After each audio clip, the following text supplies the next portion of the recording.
the only chance you guys have of hitting your goals is to become better than you are right now. Okay. So there's this great quote by Nietzsche. The biggest light bulb moment for these CEOs is for them to realize they can fire themselves at all those tasks that drain their energy. Like they owe it to the company to stop doing the crap that drains them. Because the only way the company's going to get there is if they're at their best every day. We grew from 10 employees to 100 employees in the last 9 months. We just secured new office space for 250 employees. And so I've had to eat a lot of humble pie and destroy old Jamie. The entrepreneur had to die, and the CEO has to be born and grown.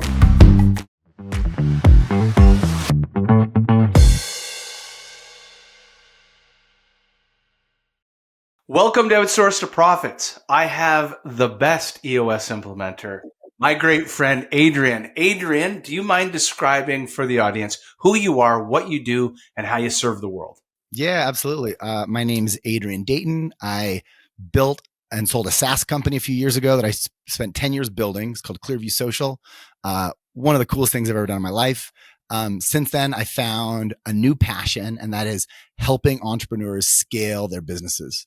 Just like I scaled mine, I do with EOS, but also I just love helping leaders step up and become, the leaders they're meant to be, and it's a riot. Most of my work is in Salt Lake City, Utah.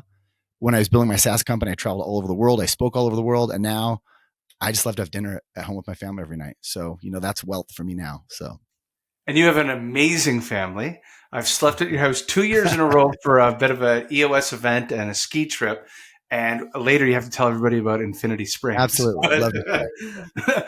But we're talking about destroying old Jamie or destroying old Adrian to become what you need to become to grow the business. And very quick story. A year ago, you and I were cat skiing and you showed up looking like the Incredible Hulk.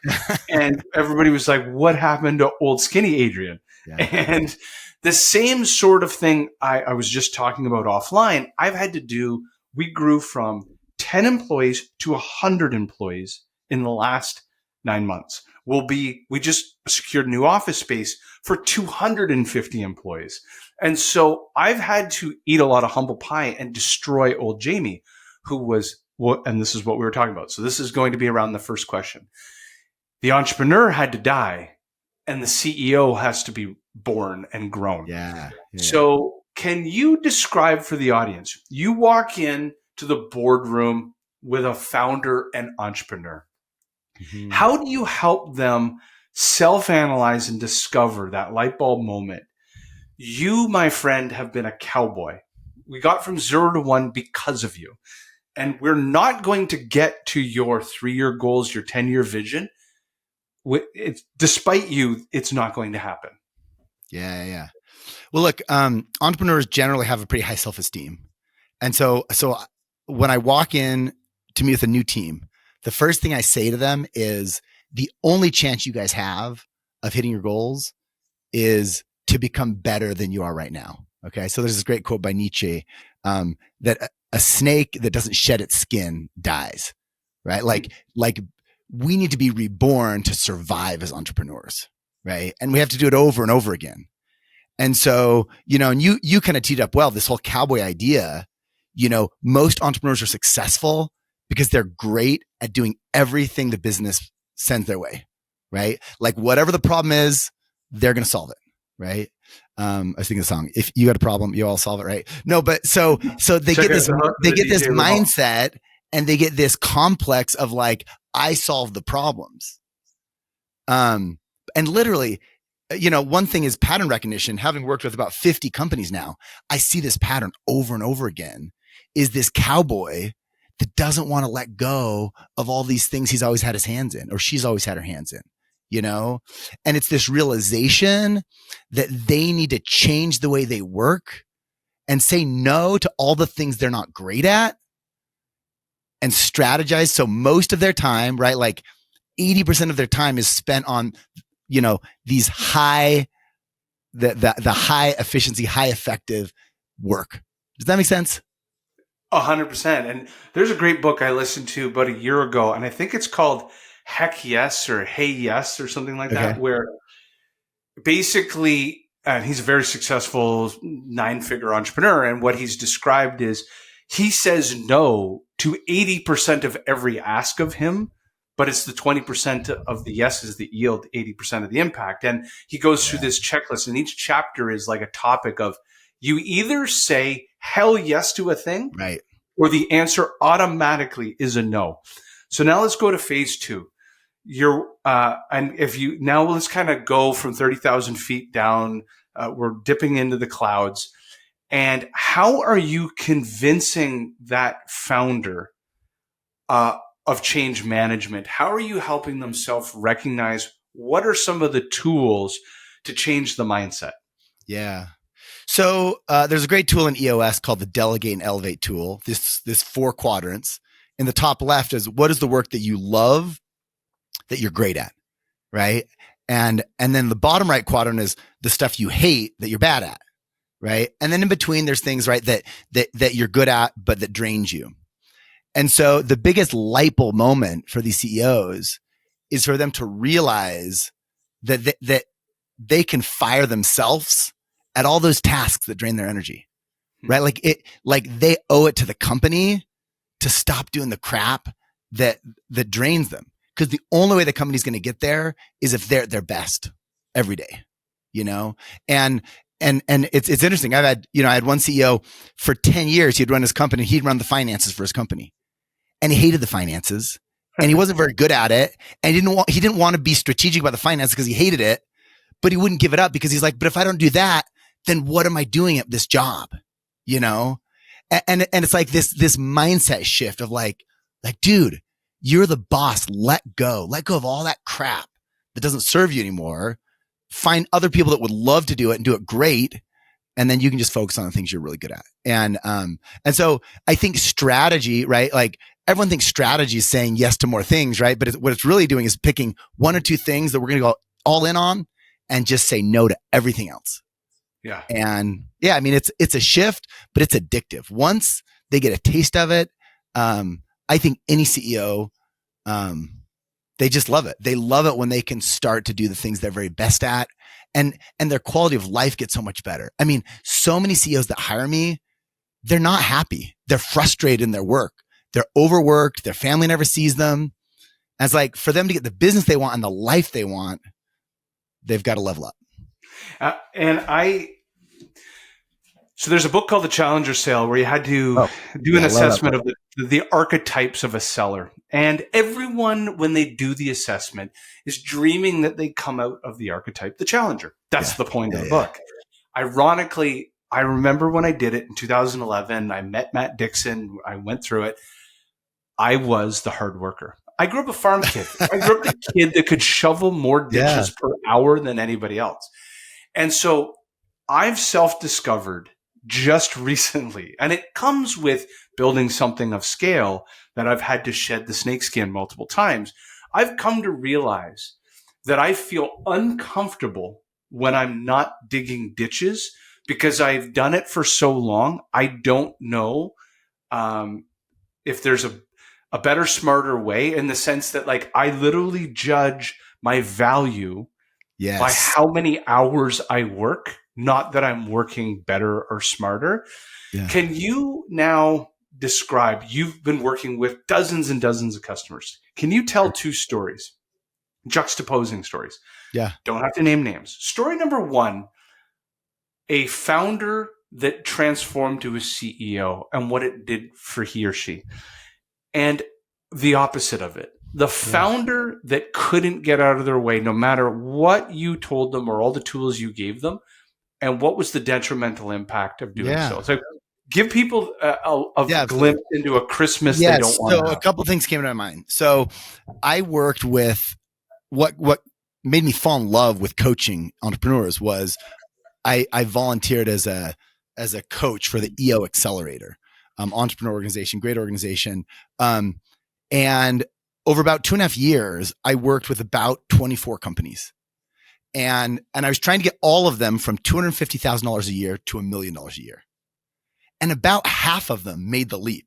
It was amazing, right? So it's like, here I had 12 companies that made it to $1 million, right? 12 companies that didn't. And again, this is a microcosm of what we're talking about. Yeah. And I remember sitting down with my wife one day and I said, the 12 companies that made it, they all did one thing. Like they all had one thing in common. Every single one of them found a right-hand man, right-hand woman, a number two that they could trust to solve hard problems, right? Every single one that didn't make it to the million did not, never found or never tried to find or weren't willing to give up, right? Control and, you know, and share power, right? And so that's the first thing I'll share with you.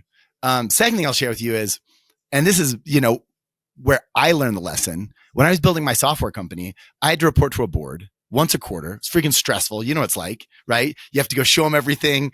Basically, it's all out there, right? And we'd had this really good quarter. And I was like, oh, they're going to be happy with me this time, right?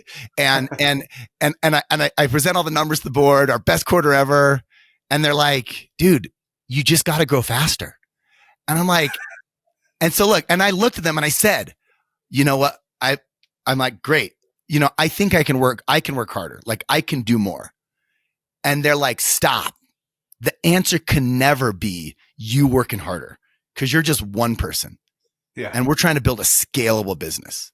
You got to put the systems and people in place for this to go faster. And I've just always thought about that because, right? Like my father was a rancher, you know, like he just taught us like you always outwork the other guy. But there's something about that never worked for me. The idea of FaceTime. I never liked this idea of staying late and getting there early just to show your worth. But at the end of the day, the best entrepreneurs are the best at building teams, right? And creating the team, right? As our friend Dan Martell says, you know, build the team that'll build your company. Like that's your job now. Your job's not to build the company. It's to build the people. Yeah. And at first it is to build enough.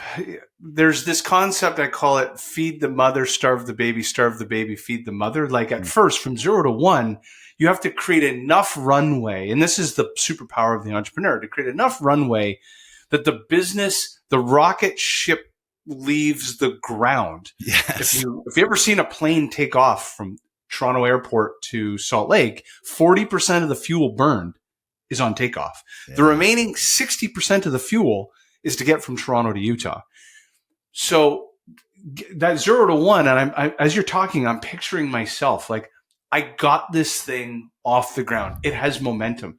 But at that point, I need to be the pilot that hits autopilot, walks into like the sleeping cabinet, and like let the co-pilots run the plane from here. I took it off the ground because if I don't, all the bottlenecks run through me. So can I share with you a quick test entrepreneurs that are listening can do to know whether or not they are the problem, right?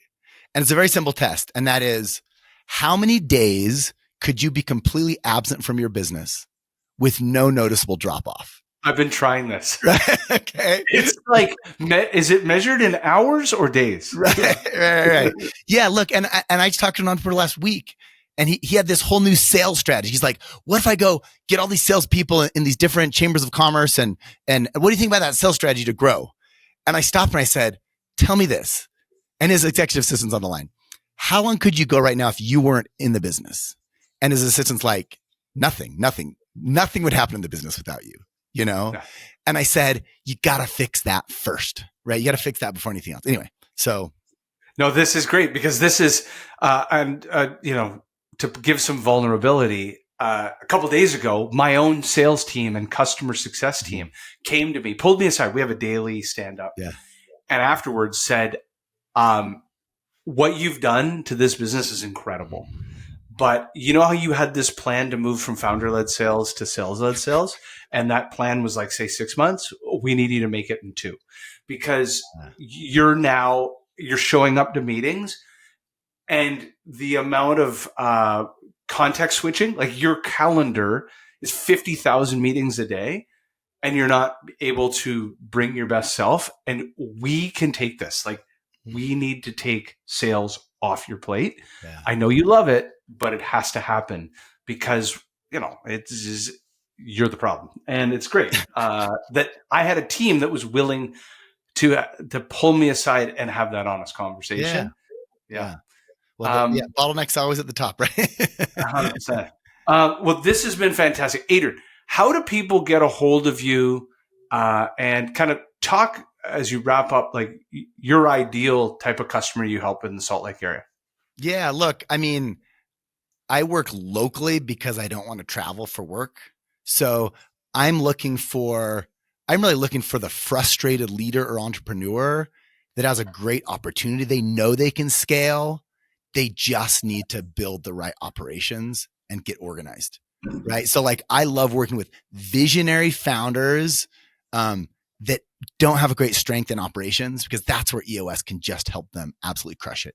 And, and just, I like working with hungry entrepreneurs, right? Like the arrogant, people that think they've already arrived. I mean, that doesn't work for me because I'm not even there, right? Like, I'm always working on myself too. So yeah.